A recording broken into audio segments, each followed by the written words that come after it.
First, let's have a little bit of throwback, shall we?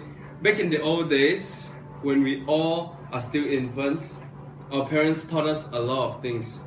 A lot of basic things that we have to learn to live life. They teach us to talk and they teach us to walk. Majority of our first attempt to walk fails, right? Yes. Unless you're some kind of super babies. And when a baby falls down to the ground, what would they do? They would turn their head left and right looking for their parents, Alright. right? And whether or not he or she found his or her parents, he or she will cry out loud because he knows when he cries, his parents will notice him and come back to him and carry him up.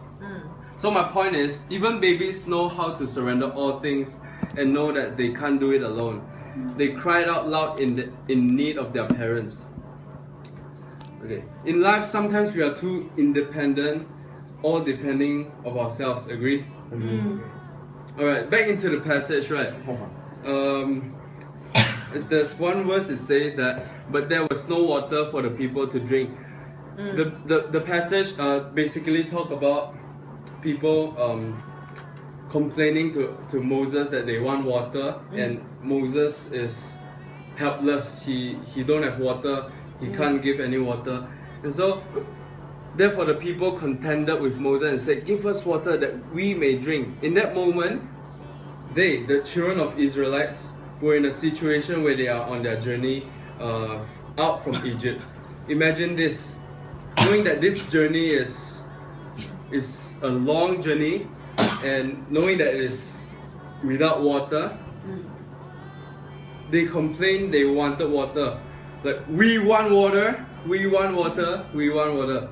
And imagine if you are Moses, you're the one leading all of them, you are the God, you are the God called person, you're the God appointed person.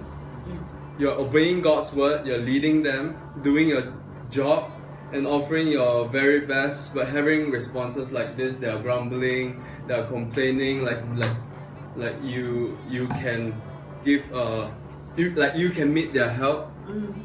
Imagine yourself as Moses. What will you feel? You feel that, like, why are you asking something from me that I don't have? And some more, they complain again, why are you bringing us out of Egypt to kill us? And they even reach a stage where they want to stone Moses, they want to kill Moses. This is where absence of trust begins to happen. They begin not to trust Moses, thinking he could be an imposter. Imposter is a person who pretends to be someone else in order to deceive others, especially for fraudulent gain. Yep, they are worried that they are following the wrong leader. So in life today, we are always in the community, in the society, we are. It relies on trust for you to know, to have a friend, to do business or everything else. So in this situation, they are worried that they are following the wrong leader, and they begin to doubt if Moses is a God-appointed leader. They even wanted to stone Moses.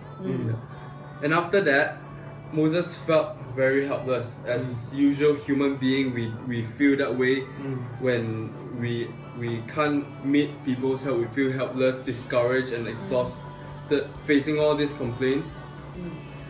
But you know, he's good, he's cool, he's chill. Actually, he handled it really well. He handled it really well. You know what he did? He cried out. This is when miracle starts to happen. When doors begin to open, he asked God, what shall I do with these people? After hardships, he knows he's weak. He knows he can't do it alone. He's realizing that he cannot handle it. He had to turn to God. He's surrendering all of himself to God. At that very moment, he felt to find any other solution. He found the solution, but he found the solution, the only solution, which is God. Many a times we reach certain limit of stress due to obstacles after obstacles in life, yet we ignore the existence of God. We refuse to seek help from God. we think that we could handle it ourselves. I hope that after we read this passage today, the next time we're stressed out, our reflex action, our natural action will be crying out to Jesus and Jesus alone. The simplest thing to do. Even a baby can do it. Even when we're young, it's in us. It's in us. We already know how to do it, but then as we grow up, we are afraid of what people think of us. We're afraid of people saying that we are not independent. But actually, what this passage is talking about, Moses, from what I caught, Moses did a really, really great job. He cried out to God. He chose to surrender it all to God. Yep. So I hope you guys feel blessed. Thank you.